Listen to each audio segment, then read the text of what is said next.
Hi guys, welcome back to my channel. আজ আপনাদের সাথে শেয়ার করব একদম দোকানের মতো পারফেক্ট স্বাদের কিন্তু ভেজাল মুক্ত অরেঞ্জ জেলি তৈরির সবচেয়ে সহজ পদ্ধতি। আমি চেষ্টা করব আপনাদের মাঝে খুব সহজভাবে উপস্থাপন করতে। তো চলুন শুরু করা যাক।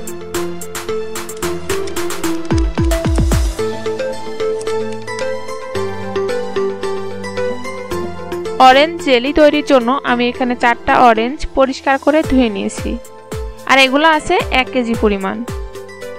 এবার আমি এগুলা কেটে নিব, একদম মাঝ বরাবর কেটে নিচ্ছি।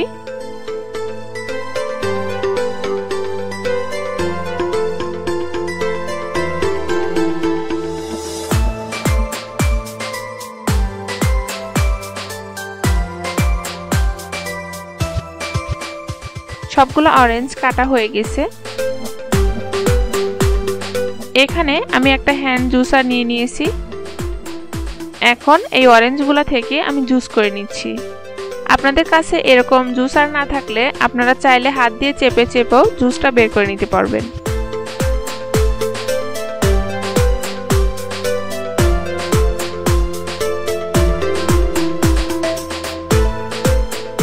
দেখুন, এবার আমি সবগুলো অরেঞ্জ থেকেও এইভাবে জুস করে নিব। সবগুলো অরেঞ্জ থেকে জুস নিয়ে নিয়েছি, আর এখানে 1.5 কাপ পরিমাণে আছে। এখন চুলায় একটা প্যান বসিয়ে দিয়েছি। এবার একটা ছাঁকনি দিয়ে জুসটা ছেঁকে নিচ্ছি।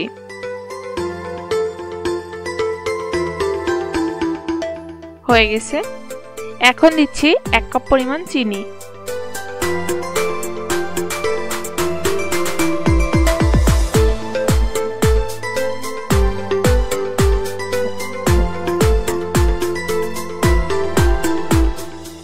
জুসটা ভালোভাবে নেড়ে দিচ্ছি।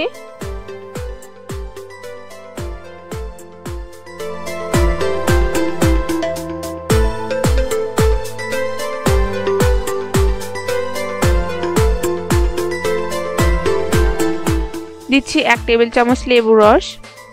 এই লেবুর রসটা ফ্রিজে সংরক্ষিত ছিল, আপনারা চাইলে নরমালটা ইউজ করতে পারবেন। আমার হাতের কাছে এটাই ছিল। দিচ্ছি চিমটি পরিমাণ লবণ।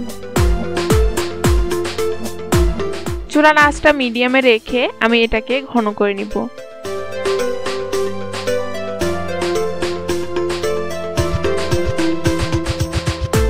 কিছুটা ঘন হয়ে গেছে। এখন দিচ্ছি 1 চা চামচ জর্দার রং। আপনারা চাইলে এই পার্টটা স্কিপ করতে পারেন, আমি জাস্ট একটু কালারফুল করার জন্য রংটা দিচ্ছি।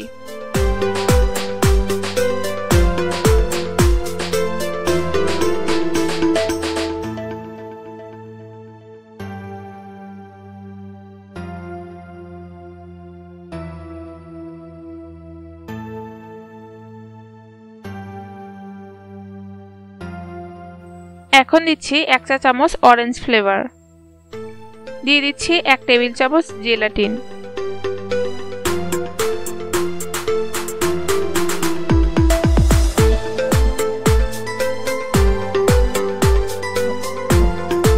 নেড়ে মিশিয়ে নিচ্ছি। এই কাজটা খুব দ্রুত করতে হবে, না হলে এটা দলা বেঁধে যাবে। মেশানো হয়ে গেছে, আর ঘনত্বটা বুঝতেই পাচ্ছেন, অনেকটা পাতলা, কিন্তু এটা ঠান্ডা হলে একদম ঘন হয়ে যাবে। এবার চুলা থেকে নামিয়ে নিব।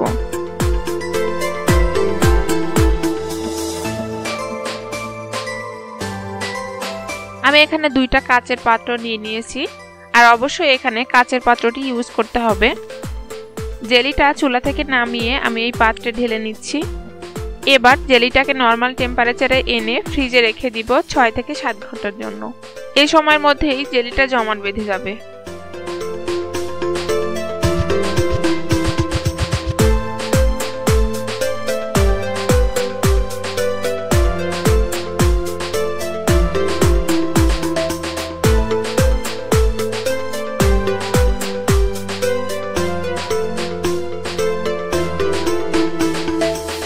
সো ফিরে আসছি জেলিটা ঠান্ডা হওয়ার পর। ভিউয়ার্স, সময়ের স্বল্পতার জন্য আমি এখানে 3 ঘন্টা পরই জেলিটা ফ্রিজ থেকে বের করে নিয়েছি, আর দেখুন কতটা ঘন।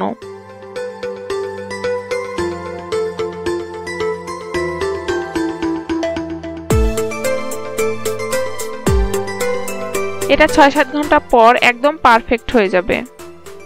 আর এটাকে নর্মাল ফ্রিজে রেখে আপনি প্রায় মাসখানেক পর্যন্ত ইউজ করতে পারবেন। ভিউয়ার্স, ভিডিওটি ভালো লাগলে আপনার ফ্রেন্ডস এন্ড ফ্যামিলির সাথে শেয়ার করবেন। আরও নতুন নতুন ভিডিও পেতে আমার চ্যানেলটা অবশ্যই সাবস্ক্রাইব করুন। আবারও হাজির হব নতুন কোনো ভিডিও নিয়ে। ততক্ষণ পর্যন্ত সবাই ভালো থাকবেন। খোদা হাফেজ।